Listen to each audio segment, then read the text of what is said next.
డాక్టర్కి అంతా వివరించి చెప్పాడు శంకరం. భవానీ కళ్ళు చూసి ఏదో మందు వేసి కట్టాడు డాక్టర్. కళ్ళల్లో అగ్ని ముద్ద పెట్టినట్టు మండిపోతున్నాయని బాధతో విలవిల్లాడిపోతోంది భవానీ. ఆ డాక్టర్ బాగా అనుభవం ఉన్న ఫిజిషియన్. శంకరంకి బాగా తెలుసు. శంకరంకి తోడబుట్టిన వాళ్ళెవరూ లేరని ఆయనకు తెలుసు. అందుకే అడిగాడాయన, ఈ అమ్మాయి ఎవరు అని. మా పక్కింటి అమ్మాయి. తర్వాత క్షణం ఆగి, నాకు కాబోయే అర్ధాంగి అని కూడా చెప్పాడు శంకరం. ఆ పూటకి ఆమెను తన నర్సింగ్ హోంలోనే ఉంచేయమని చెప్పాడు. భవానీ కనీసం మాట్లాడను కూడా లేదు. శంకరానికి అంతకు మించి ఏం చెయ్యాలో తోచలేదు. ఈ పూటకి ఇక్కడే ఉండి నీలకంఠం గారికి తెలియజేయకుండా ఉండడానికి వీల్లేదు. ఎక్కడికి వెళ్ళిందోనని కంగారు పడరు. అందుకే నేరుగా వెళ్లి చెప్పేస్తే మంచిది అని నిశ్చయించుకున్నాడు శంకరం. భవానీ మంచం మీద పడుకుంది.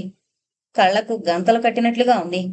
బొగ్గల మీద కన్నీటి చారికలు లైట్ వెలుగులో స్పష్టంగా కనిపిస్తున్నాయి. అవి చూడగానే శంకరం మనసు వికలమైపోయింది. ఏదో అర్థం కాని బాధతో భావనతో ఆమె ముంగురులు సవరిస్తూ, పండగని చలాకీగా చురుకుగా తిరుగుతున్న భవానీ తన మూలంగా కదా ఆసుపత్రి పాలైంది అనుకున్నాడు. ఒక రోజు కాదు, 2 రోజులు కాదు, వారం రోజులు ఇక్కడున్నా ఆమెకేమీ ప్రమాదం కలగకుండా చూడు భగవాన్ అనుకుంటూ డాక్టర్తో చెప్పి బయలుదేరాడు ఇంటికి. నీలకంఠం గారికి విషయం ఎలా చెప్పడం? తెలిస్తే ఏమంటారు? మాకు చెప్పకుండా ఆసుపత్రికి ఎందుకు తీసుకెళ్లావు అని అనరు కదా. ఏమన్నా అనిపించుకోవాల్సిందే.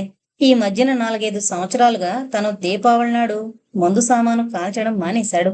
ఈసారి అమ్మ బలవంతం వల్ల, తనకు సరదాగా అనిపించడం వల్ల కాల్చాడు. ఛీ, ఇదిలా పరిణమిస్తుందని తెలీదు అనుకున్నాడు. శంకరం ముందుగా తమింటికే వెళ్ళాడు. ఏమైందిరా, భవాని ఏది? ఆతృతగా అడిగింది సుభద్ర. నర్సింగ్ హోంలో ఉందమ్మా. ఈ రాత్రికి అక్కడ ఉంచేయమని చెప్పారు డాక్టర్. అందుకని అక్కడే ఉంచేశాను అన్నాడు హీన స్వరంతో. అయ్యో, ప్రమాదమేమీ లేదన్నాడు కదా. అలాగే అన్నారు. నీలకంఠం గారికి చెప్పిరానా? చెప్పు, లేకపోతే ఎలాగూ అంది సుభద్ర. శంకరం నీలకంఠం గారి ఇంటివైపు నడిచాడు. నీలకంఠం వరండాలో కుర్చీ వేసుకుని కూర్చునున్నాడు. సుజన మాత్రం వరండా చివరగా నుంచుని సీమ టపాకాయలు ప్రమిదలోని దీపంకి అంటించి రోడ్డు మీదకి విసిరేస్తోంది. శంకరం రాకని చూడకుండా విసిరేయబోతూ మళ్లీ అప్రయత్నంగా ఆగి అతని కేసి చూసి నవ్వుతూ, అరే మీరా, ఇంకా నయం, ఇంకొంచెం ఉంటే ఇది మీ మీద పడిపోయేదే అంది నవ్వుతూ. శంకరం నవ్వలేదు, ఏమీ అనలేదు కూడా. మౌనంగా వరండా మెట్లు ఎక్కడంతో వింతగా చూసింది సుజన. కుర్చీలో కూర్చున్న నీలకంఠం లేస్తూ రావోయ్ రా అంటూ ఆహ్వానించారు. పర్వాలేదండి, మామూలుగా అన్నాడు శంకరం. అతని ముఖం మలినమై ఉండడం అప్పుడే గమనించారు అటు సుజన ఇటు నీలకంఠం గారు. చూడండి, మీ అమ్మాయి భవానీ అంటూ తడబడ్డాడు, ఎలా చెప్పాలో తెలియక. సుజన వాళ్ళ దగ్గరగా వచ్చి నిల్చుంది. మా అమ్మాయి భవానీ ఏం చేసింది? కంగారుగా అడిగారాయన. అబ్బే, ఏం చేయలేదు, మీరు కంగారు పడకండి. అవుటు పేలితే ఆ మందు భవానీ కళ్ళల్లో పడింది. ఆసుపత్రికి తీసుకెళ్లి డాక్టర్కి చూపించాను. ఈ రాత్రికి అక్కడే ఉంచేయమని చెప్పారాయన. మీరొచ్చి చూస్తారా అంటూ ఆగాడు. అమ్మయ్యో, మందు సామాను, కళ్ళకి ప్రమాదం లేదు కదా? ఆందోళనగా అడిగారాయన. లేదులేండి, అంత దూరం రాదని అనుకుంటున్నాను. వస్తారా? పదబాబు వస్తాను అని లోపలికి వెళుతూ, లక్ష్మి అని భార్యను పిలిచి, అమ్మాయి ఆసుపత్రిలో ఉందట, చూసొస్తాను అంటూ చొక్కా తొడుక్కుంటూనే వీధిలోకి నడిచారు. వెనకాలే శంకరం నడిచాడు. నేను వస్తాను నాన్న అంటూ సుజన తండ్రి జవాబు కోసం ఎదురు చూడకుండానే వారిని అనుసరించింది. అమ్మాయి ఏంటి ఆసుపత్రిలో ఉండడం ఏమిటి అంటూ కంగారుగా వచ్చిన వరలక్ష్మికి సమాధానం ఇవ్వడానికి అక్కడెవరూ లేరు. అమ్మాయి ఎవరు? సుజన ఇక్కడే ఉంది. భవాని సుభద్రమ్మ ఇంటికి వెళ్ళింది కదా, అక్కడేమన్నా జరిగిందా? ఏంటి అంతా అయోమయంగా ఉంది? సంగతేంటో తేల్చుకుందామని కంగారుగా ఇంటికి తాళం వేసి సుభద్ర ఇంటికేసి నడిచింది వరలక్ష్మి. నీలకంఠం గారిని వాళ్ళని చూస్తూనే డాక్టర్ అన్నాడు, she's all right, don't worry అని. తెల్లటి బెడ్ మీద మెడ వరకు దుప్పటి కప్పు ఉంది భవాని. కళ్ళకి కట్టుంది. ఉండుండి సన్నగా మూలుగుతోంది బాధగా. అమ్మా భవానీ అంటూ భవానీ చేతి మీద చేయి వేసి ఆర్ద్రతగా పిలిచారు. ఆయన కంఠంలో దుఃఖం పొంగుకొస్తోంది. కళ్ళ నిండుగా నీళ్లు నిండుకున్నాయి. సుజన భవానీ పక్కలో కూర్చుంటూ ఆమె మీద చేయి వేసి అక్కా అని పిలిచింది. తండ్రి చెల్లెల పిలుపులకి సమాధానం ఇవ్వలేదు భవానీ. శంకరం తప్పు చేసిన వాళ్ల పక్కన నిలబడి చూస్తున్నాడు. అమ్మా భవానీ అంటూ తిరిగి పిలిచారాయన ముందు కొంగి. ఈసారి తండ్రి కంఠం గుర్తుపట్టి ఆయన చేతులను అందిపుచ్చుకుంటూ నానా అంటూ ఏడ్చేసింది. ఏడవకమ్మా ఏడవ, నీకేం కాలేదు అన్నారాయన ఊరడింపుగా. సుజీ కూడా వచ్చిందా నాన్న అని అడిగింది భవానీ. అవునక్క, ఇక్కడే ఉన్నాను. అక్క చేతులు తన చేతుల్లోకి తీసుకుంటూ అంది సుజన. శంకరం డాక్టర్ దగ్గర చేరి ఏదో మాట్లాడుతున్నాడు. చాలాసేపు అయిన తర్వాత నీలకంఠం కూడా వారి వద్దకొచ్చాడు. అమ్మాయికేమీ ప్రమాదం లేదు కదా డాక్టర్ గారు? భారమైపోయిన కంఠంతో అడిగాడు. కట్టు విప్పితే గాని తెలీదు. అవుటు పేలిందంటున్నారు. అందులో గంధకం అవి ఏమైనా తెల్లారకగాని తెలీదు. ప్రస్తుతం ఉపశమనం కోసం మందు వేశాను డాక్టర్ చెప్పాడు. దిగాలు పడి కూర్చుండిపోయారాయన. ఆయన ముఖంలో గూడు కట్టుకున్న దిగులును చూస్తుంటే శంకరం సిగ్గుతో తలెత్తలేకపోయాడు. ఆయన ముఖంలోకి చూడలేకపోయాడు. అసలేం జరిగింది బాబు? అప్పుడు సావకాశంగా అడిగారాయన శంకరాన్ని. శంకరం చెప్పాడు తలంచుకునే. జరిగిందంతా చివరన అది నేనే కాల్చానండి. ఈ ఘోరం జరిగిపోయింది. మీరు కంగారు పడిపోతారేమోనని డాక్టర్ ఏం చెబుతారో విని మీకు చెప్పొచ్చని ఇక్కడికి తీసుకుని వచ్చేశాను. మరోలా అనుకోకండి అని తలంచుకుని ఇది నా వల్లే జరిగిపోయిందండి అన్నాడు బాధగా. అలా ఎప్పుడు అనుకోకు బాబు. నువ్వు మట్టుకు ఇలా జరుగుతుందనుకున్నావా? జరగవలసింది జరిగిపోయింది. అందుకు కారణం ఎవరూ కాదు, విధి లీల అన్నారాయన. అయినప్పటికీ శంకరం బాధ తగ్గలేదు. ఆ రాత్రి అక్కడ నీలకంఠం గారు ఉండిపోదామనుకున్నారు. కానీ డాక్టర్ ఎవరూ ఉండనక్కర్లేదండి, సీరియస్ కాదు కదా, సిస్టర్ చూస్తుంది అన్నారు. ఆయనంతలా చెప్పినా ఉంటామంటే మూర్ఖంగా ఉంటుందని భవానీతో చెప్పి ముగ్గురు ఇంటికి బయలుదేరారు. విషయం సుభద్ర ద్వారా విన్న వరలక్ష్మి కూడా కంగారు పడింది. ఎంతైనా ఆమెది స్త్రీ హృదయం కదా. సుజన నీలకంఠం గారు వచ్చాక విషయం పూర్తిగా తెలుసుకుంది. కానీ డాక్టర్ వెళ్లిపోమ్మని చెప్పాక కాదని ఎలా అంటారు? ఒక్కత్తి ఎలా ఉంటుంది ఆసుపత్రిలో అనుకుంది. శంకరం ఇంటికొచ్చాడే గాని మతి స్థిమితం కోల్పోయాడు. తప్పు చేశానేమోనన్న భావంతో గిల్టీగా ఫీల్ అవుతున్నాడు. మరుసటి రోజు తను వాల్తేరు వెళ్లిపోవలసున్నా ఆ మాటే గుర్తులేదతనికి. ఎప్పుడెప్పుడు తెల్లవారుతుందా, ఆసుపత్రికి వెళదామా అనుందతనికి. సుభద్ర కూడా అస్థిమితంగానే ఉంది. శంకరం ఆ రాత్రి అసలు నిద్రపోనేలేదు. మరుసటి రోజు ఉదయం 9 నీలకంఠం, శంకరం ముందు నర్సింగ్ హోంకి వెళ్లారు. ఆ తర్వాత సుజన, సుభద్ర, వరలక్ష్మి వెళ్లారు. అందరూ లోపల భవానీ దగ్గరకు వెళ్లగా శంకరం మట్టుకు డాక్టర్ దగ్గరకు వెళ్ళాడు. శంకరంని చూస్తూనే గుడ్ మార్నింగ్ మిస్టర్ శంకరం అన్నాడు. శంకరం కూడా విష్ చేస్తూ ఆయనకు ఎదురుగా ఉన్న కుర్చీలో కూర్చున్నాడు. ఎవరో పేషెంట్స్ కి ప్రిస్క్రిప్షన్ రాస్తున్నాడాయన. వాళ్ళందరూ వెళ్లిపోయాక సావకాశంగా శంకరం కేసి సానుభూతిగా చూస్తూ నువ్వు దురదృష్టవంతుడు వై అన్నాడు doctor. What do you mean? Very sorry mister Shankaram. You are unlucky. ఆమె దృష్టిని కోల్పోయింది. Oh my god! తల మీద పిడుగు పడినట్లయింది శంకరంకి. తల గిరగిరా తిరుగుతున్నట్లయింది. ఎదురుగా డాక్టర్ గదిలో మిగతా వస్తువులు ఏమీ కనబడలేదో నిమిషం.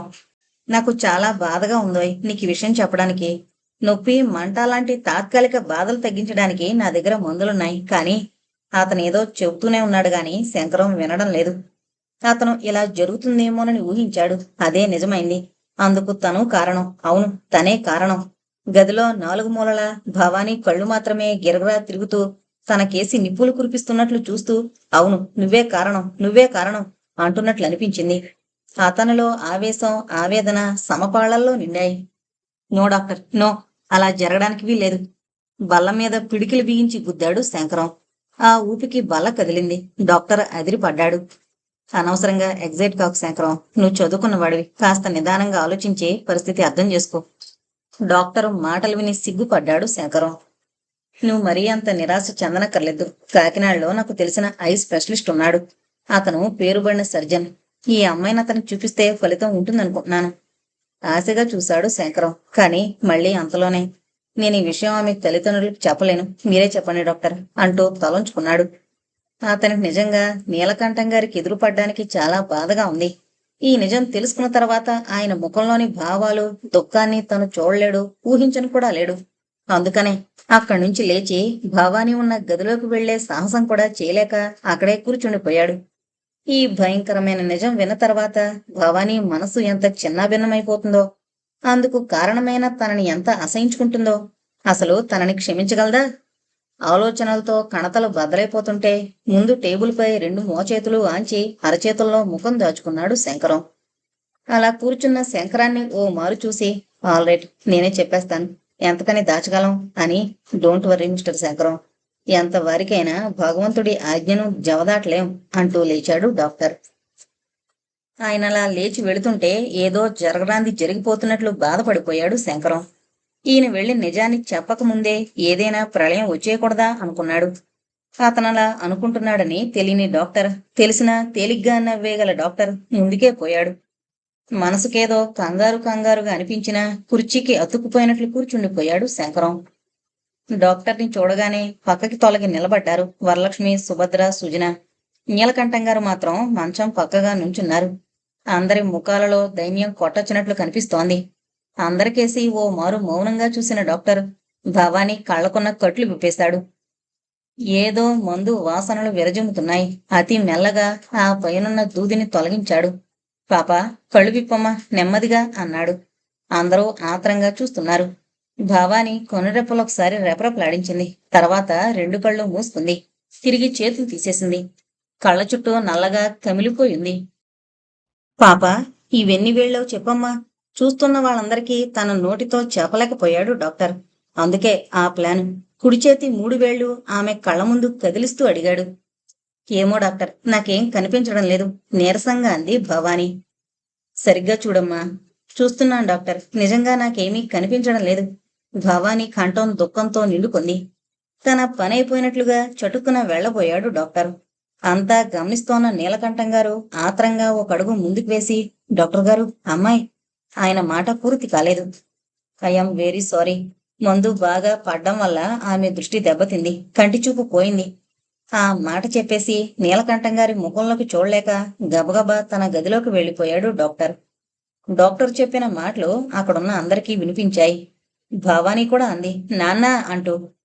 అమ్మా, దుఃఖం ఆపుకోలేక ఓ కంగలో ఆయన కూతురి వద్దకు చేరారు. సుజన ఓ నిమిషం సేపు స్పృహే కోల్పోయింది. తర్వాత 2 చేతుల్లోనూ ముఖం దాచుకుని భవానీ పడుకున్న మంచం మీద కాళ్ళ దగ్గర కూలబడిపోయింది.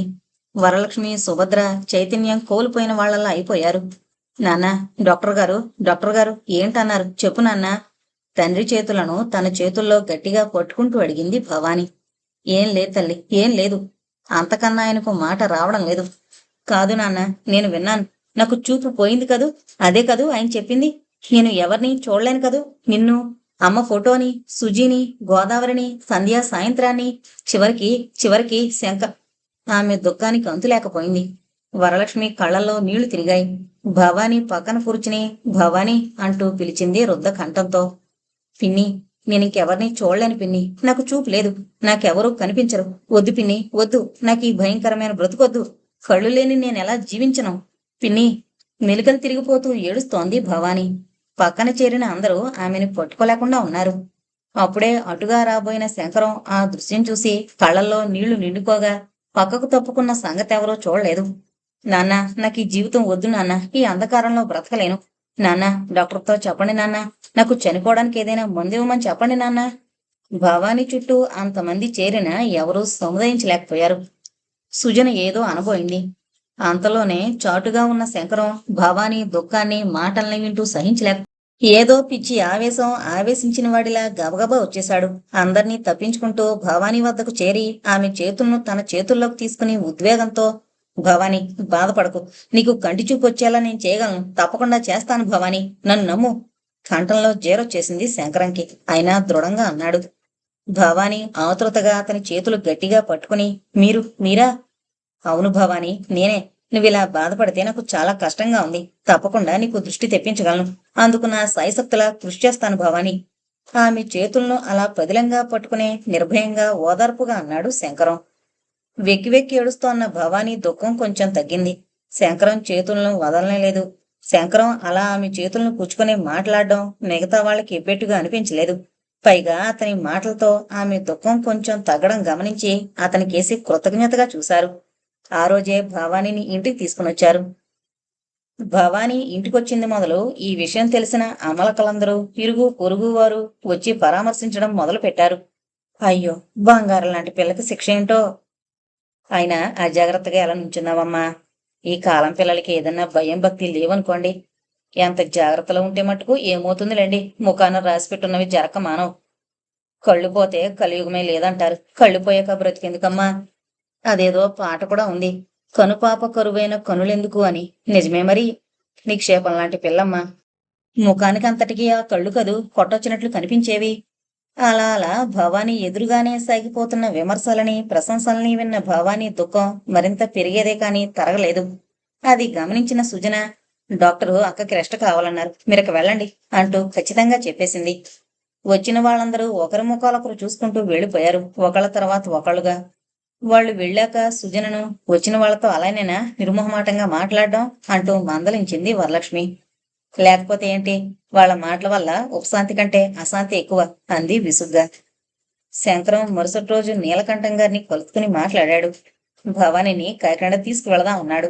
నీలకంఠం గారు బాగా తీసిపోయినట్లున్నారు. అసలు వయసుకి మరో 10 ఏళ్లు ఎక్కువగా ఉన్నట్లు కనిపిస్తున్నారు ఈ 2 రోజుల్లో. ఈ సంఘటన ఆయన మనసుకెంత బలంగా తగిలిందో శంకరం ఊహించుకోగలడు. అక్కడికి వెళితే ప్రయోజనం ఉంటుందా అన్నారాయన శంకరంతో. ఆయన పేరున్న ఐ స్పెషలిస్ట్, ఫలితం ఉండొచ్చు. నేను కూడా వస్తాను, పదండి ఈ రోజే వెళదాం అన్నాడు శంకరం. నీలకంఠం గారు అంగీకరించారు. టాక్సీని మాట్లాడారు కాకినాడ వెళ్లి రావడానికి.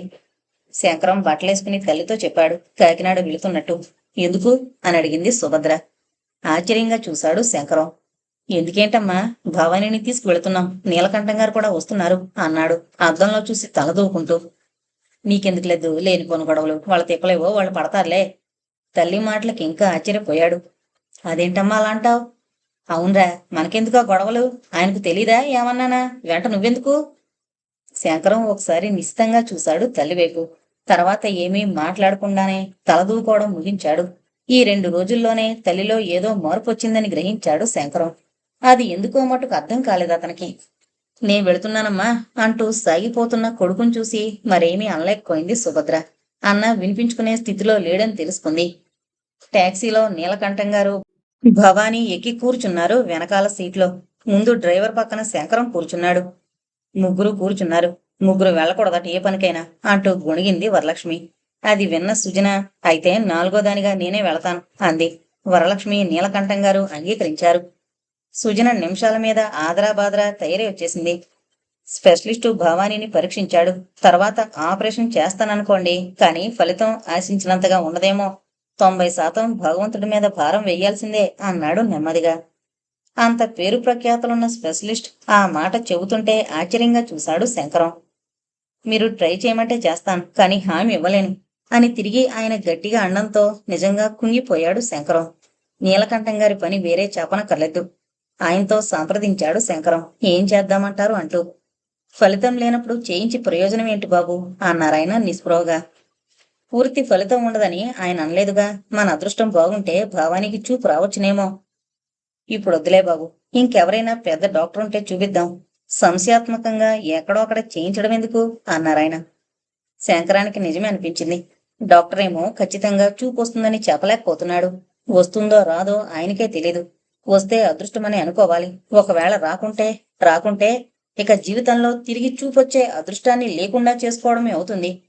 ఆలస్యమైన ఫలితం ఉండేలా చేసుకోవడం ఉత్తమం అనుకున్నాడు శంకరం. తిరుగు ప్రయాణమయ్యారు వెంటనే. భవానీ 2 చేతుల్లో ముఖం దాచుకుని, నాకు తెలుసు, ఇక నాకు చూపు రాదు, ఇంకా జీవితాంతం ఇలా గుడ్డిదానిలా బతకాలి అని కుమిలి కుమిలి ఏడుస్తూనే ఉంది. ఎందుకక్క ఏడుస్తావు? ఈ డాక్టర్ కాకపోతే ఇంకొకరు, ఈసారి కాకపోతే ఇంకోసారి నిన్నలా వదిలేస్తామా అంటూ ఓదారుస్తూనే ఉంది సుజన. ఇంటికి చేరాక టాక్సీ ఛార్జీ నీలకంఠం గారిస్తుంటే వద్దుగాక వద్దన్నాడు శంకరం.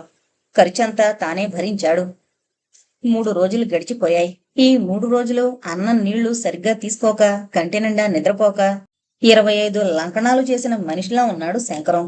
ఏ రోజు నీటుగా షేవ్ చేసుకునే అతను 2 రోజులుగా క్షురకర్మ కూడా మానేశాడేమో. గెడ్డం కూడా మాసింది.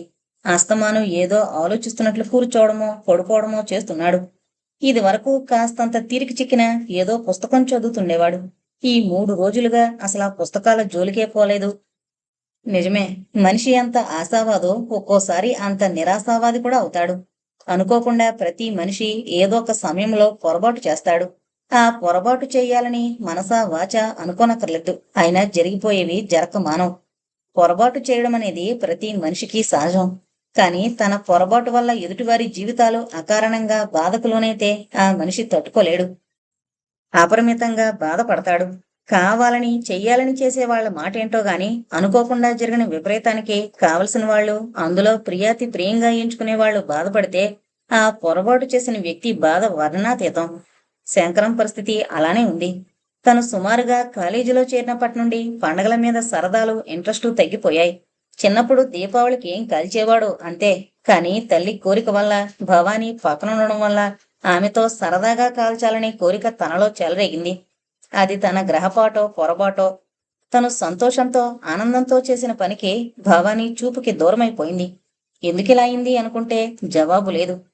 తన కారణంగా కదా భవానీకి జీవితాంతం కుమిలి కుమిలి దుఃఖించే దుర్గతి పట్టింది. ఇవే ఆలోచనలతో అతను నిద్రను పూర్తిగా మరిచిపోయాడు. పిచ్చివాడిలా తిరగసాగాడు. ఆ రోజు సగం భోజనమైనా పూర్తి కాకుండానే కంచంలో చేయగడుకుంటున్న కొడుకును చూసి సహించలేకపోయింది సుభద్ర.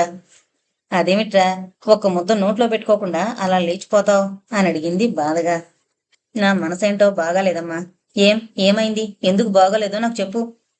నీకు తెలీదమ్మా, ఎందుకు నన్ను అడుగుతావు తెలియనట్లు? అయిపోయిందేదో అయిపోయింది. అదే తలచుకుంటూ బాధపడితే ఎలా? ఎవరి అదృష్ట దురదృష్టాలు వారివి. అందుకు ఎవరేం చేయగలం? ఏమీ చేయలేమమ్మా, అందుకే బాధ. నా కారణంగా భవానీ అందురాలైపోయింది. ఈ నిజమే నా గుండెలను మండించేస్తుంది అన్నాడు పొడి పొడిగా ఉన్న జుట్టులోకి వేళ్లు పోనిచ్చి బాధగా. చాలే, నీ కారణంగా ఏంటి? ఎవరైనా వింటే నిజమనుకోగలరు. ఎవరికో ఏదో అయిందని తిండి తిప్పలు నిద్ర మానేసి బాధేంటి? ఇలా ఆరోగ్యం చెడగొట్టుకోవడమేమిటి? అమ్మా, తలెత్తి సూటిగా తల్లి కళ్ళలో చూశాడు. ఎవరికో? ఎవరమ్మా వారు? ఎవరికో అయితే బాధపడుతూ గడిపేందుకు నేనేం వెర్రివాణ్ణి కాను. కాని కాని నీకు తెలీదా ఎవరికోసం బాధపడుతున్నానో?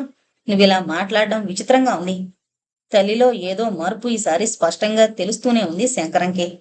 సుభద్ర కంగారు పడింది. నేనేం విచిత్రంగా మాట్లాడుతున్నాను? నేనేం కొత్తగా మాట్లాడడం లేదు అంటూనే మొన్ననే వెళ్ళిపోవాలన్నావు. అవతల నీకు కాలేజీ పోదు, ఎప్పుడు వెళతావు అని ప్రశ్నించింది. ఈసారి నివ్వెరపోయాడు శంకరం. ఇది వరకు సెలవులైపోయి వెళ్ళిపోవాలంటే అప్పుడే అంటూ బాధపడే తల్లి ఎప్పుడు వెళతావు అని అడుగుతుంటే నిజంగా ఆశ్చర్యపోయాడు. శంకరం మాట్లాడకుండా చూస్తుండడం గమనించి ఇంకా సెలవులున్నాయేంటి అని అడిగింది సుభద్ర. లేవు, ముక్తసరిగా సమాధానమిచ్చాడు శంకరం. మరి మతిపోయిన వాడిలా ఇలా గడుపుతున్నావేమిటి రోజులు అంటూనే లోపలికి వెళ్ళిపోయింది సుభద్ర ఏదో పనున్న దానిలా. శంకరం ఆలోచిస్తున్న వాళ్ళ కూర్చుండిపోయాడు. అమ్మకి భవానీ అంటే అభిమానం తగ్గిపోయిందా? ఎందుకలా మాట్లాడుతుంది అనుకున్నాడు. మళ్ళీ వెంటనే అనుకున్నాడు, నిజమే, అమ్మకు ఒక గానొక కొడుకు తను. తనని ఎంతో గారవంగా పెంచింది. తనిలా ఉంటే అమ్మ బాధపడడంలో కూడా అర్థం ఉంది. నిజానికి తను 3 రోజుల క్రితమే వైజాగ్ వెళ్ళిపోవలసింది. కానీ మనసెందుకో ఒప్పడం లేదు. మనసు చెల్లా చెదురు కకావికలం అయిపోయింది. చేతుల్లా ముడుచుకుని కూర్చుని ఎంత బాధపడితే ప్రయోజనం ఏముంటుంది? తన భవిష్యత్తు తను చూసుకోవాలి. మంచి బాటలో సాగిపోవాలంటే ముందు చదువు పూర్తి కావాలి. అప్పటి వరకు తను ఎంత బాధపడినా, భవానీ ఎంత నొచ్చుకున్నా తప్పదు. మరి భవానీ ఇంట్లో చేసే చాకరీ అంతా ఇంత కాదాయే. పినతల్లి చెప్పకుండానే అన్ని పనుల్లో సాయపడేది. సుజన చేస్తుంది. అయితే సుజన, పినతల్లి ఇద్దరూ చేసే పనికి ఒక్క భవానీ చేసే పనికి సమానం. ఇది వరకు ఆ పని చేయలేదు, ఈ పని చేయలేదని సాధించేది. ఇప్పుడు భవానీకే ఒకరు చేయవలసొచ్చింది. అది వరలక్ష్మికి ఎంతైనా కోపకారణమైంది. అంత ఒళ్ళుపై తెలియకుండా ఎలా నుంచుంటారో? చిన్నపిల్ల ఏమన్నానా? ఎగిరి మీద పడతాయేమోననే భయం లేకపోతే ఎలాగూ? ఇప్పుడు బాగా అయింది. కన్ను లేకపోతే కలియుగమే లేదని చేతులారా తెచ్చిపెట్టుకుంది.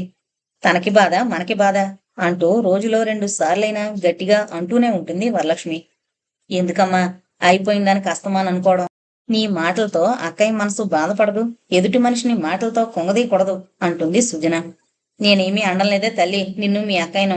ఎవరెలా పోతే నాకెందుకు అందే రుసరుసలాడుతూ. అదిగో అలాంటి మాటలే వద్దనేది. ఎవరెలా పోతే ఏంటంటావేంటి అంది సుజన కోపంగా.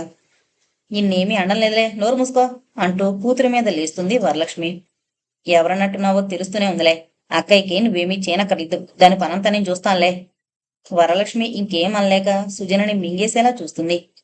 ఇన్ని మాటలు వినే భవానీకి అసలు నిద్ర పట్టేది కాదు. అన్నీ సవ్యంగా ఉండి తన పని తను చేసుకుంటూ ఎదుటి వాళ్లకు సాయపడినప్పుడే రోజులు తిన్నగా వెళ్లలేదు. సాధింపులతో చీవాట్లతో మనసు కరుడుగట్టుకుపోయింది. ఇప్పుడు కొత్తగా వచ్చిన ఈ అంధత్వంతో ఎవరి చేత ఎన్ని సాధింపులు ఎసడింపులు పడాలో తలుచుకుంటేనే ఆమె గుండె గుబిల్లుమంటుంది. ఒకసారి సుజన అడిగింది, అసలేం జరిగింది అక్క అని. భవానీ అంతా చెప్పింది. అంతా విన్న సుజన, పాపం అతని తప్పే ఉంది. అది ఎగురొచ్చి నీ కళ్ళలో కొడుతుందని అతను మటుకు కలగన్నారా ఏం అంది. శంకరం గారు ఊరెళ్ళిపోయారా సుజీ అడిగింది భవానీ. లేదక్క, వెళ్ళినట్లు లేదు. తన వల్లనే నీకెలా అయిందని చాలా ఫీల్ అవుతున్నారు. ఈ 3 రోజుల్లో ఆయనలో ఎంతగా మార్పు వచ్చిందనుకున్నావు అన్న సుజన మాటలకు భవానీ నిట్టూర్చింది.